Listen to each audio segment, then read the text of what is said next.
if there's one thing that you will have to learn immediately when you start your Chinese language studies, it's what I'm about to tell you in this video. Chinese sentences come in many shapes and forms, but the basic structure is always there. Subject, verb, object. I've explained this in several of my videos, so go through my playlist and you will find videos that deal with that. In this video, I want to single out one very important sentence construction, and that is called the 是的 construction. And construction sounds like you're building something, a house or a train station or an airport. Well, you're doing exactly that. You're building something, but the building blocks are not brick and mortar. Your building blocks are words. And the foundation of all language is grammar. You can learn all the Chinese words in the world. You can even have the tones right. But if your sentence patterns, if your grammar is wrong, people will not understand what you're talking about. And we don't want that, do we? So in this video, I will explain the 是的 construction. As the name suggests, we have two words, 是 and 的. And here is what it looks like. We have a 是, we have a subject, we have a verb, and we have 的. 是 means to be, is or are or am. So it is person, do something. Sounds weird, right, if I say it like that. Let me give you an example. 是他做的，是他做的 is he do. When I was teaching English in Taiwan and I asked the kids who had done something, they would reply to me in English, is he do? Because they literally translate what they were thinking in Chinese. 是他做的. So in English you would say, he did it or he did this. The object here is implied. You don't say it. You can say it, but usually you don't say it. That is what the 的 is for. So it will be something like 是他做的事情, but the 事情, the thing, the matter is not said. It is omitted, but you imply it. And you don't always have to say the 是 in front of it. 他做的 is also perfectly fine. He did it. Actually, a lot of times the 是 is omitted just for the sake of being short and direct. So that's a very short sentence. We can also make longer sentences, if that is what you want. 这本书是我爸写的. My father wrote this book. Literally, you say, this book is my father write. And in English, you say, my father wrote this book. Or you could even say, this book was written by my father. It doesn't matter how you translate it. As long as you get your meaning across, your father sat down, started typing, and wrote the book. That is what you want to say. And did you see?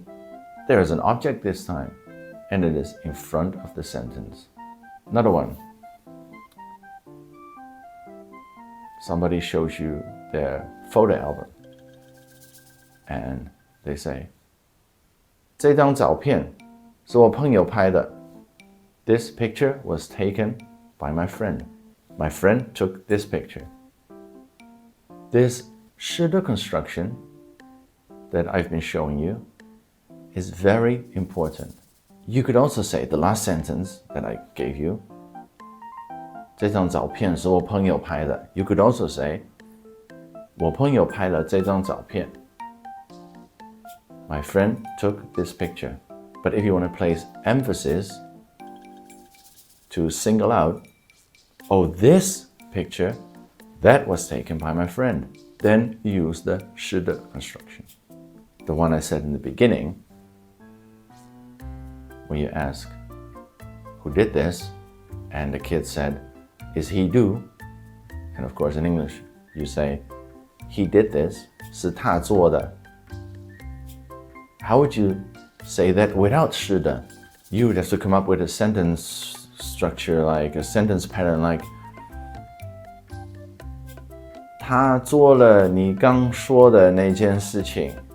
He did the thing that you just mentioned. It is much shorter and to the point if you say 是他做的. Because it is short for the thing that we have been talking about or that you asked. Well, this person did it.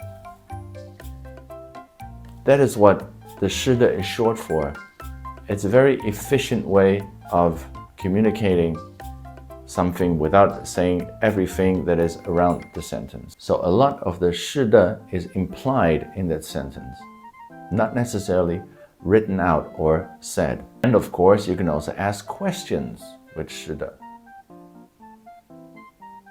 The one at the beginning. Who did this? 是谁做的? 他做的. He did it. 是谁说的? Who said that? 是我妈说的. My mother said it. And if you want to express that you really want to know what in the blazes is going on here, you use 到底 in your question. 到底是谁做的? Who did this? 到底 means something like finally. So by using 到底, you express that you want to know once and for all. You're not happy with not knowing what is going on. Who did this? What happened here? Tell me. 到底是谁拿的? Who took this? 是我拿的. I took it. You go back to your table. Your sandwich is missing. Oh dear. 到底是谁吃掉了? Who ate this? I want to know now.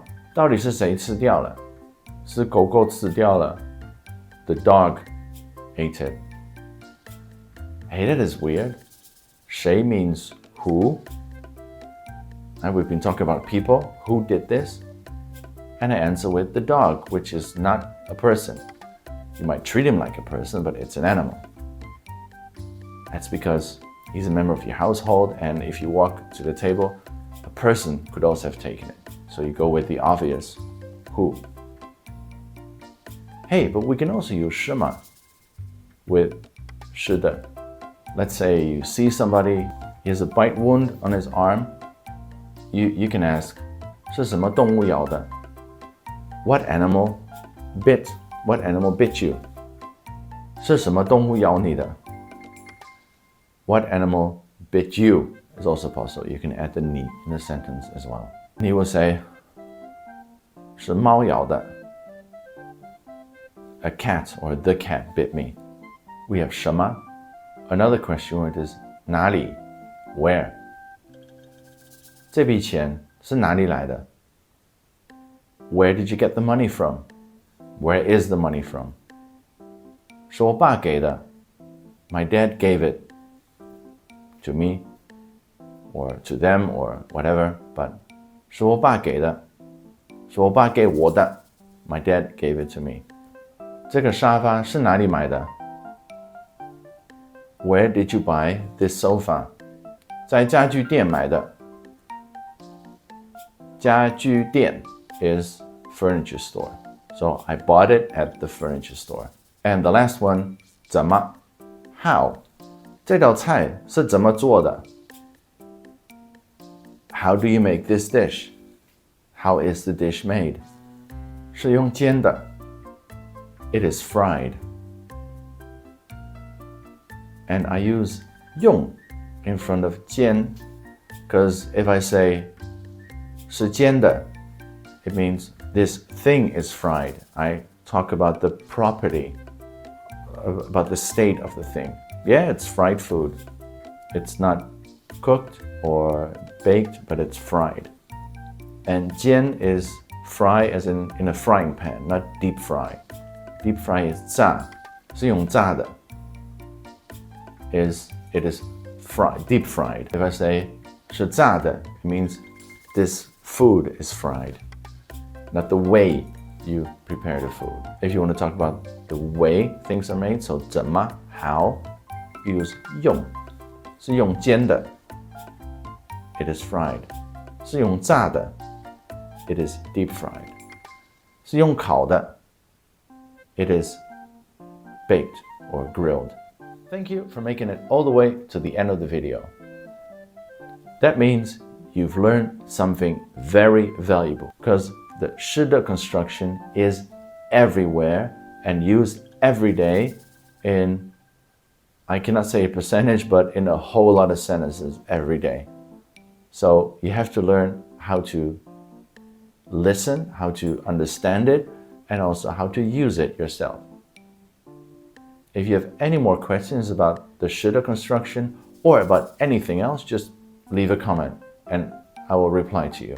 Also, if you have a suggestion about what to talk about, maybe you want to learn some vocabulary about a certain topic or a grammar topic, you want to know more about pronunciation, let me know. I would also appreciate a thumbs up for the video, even if you've watched it and you think, I already know this. Well, it shows that you appreciate the work I put in making these videos. And subscribe to the channel.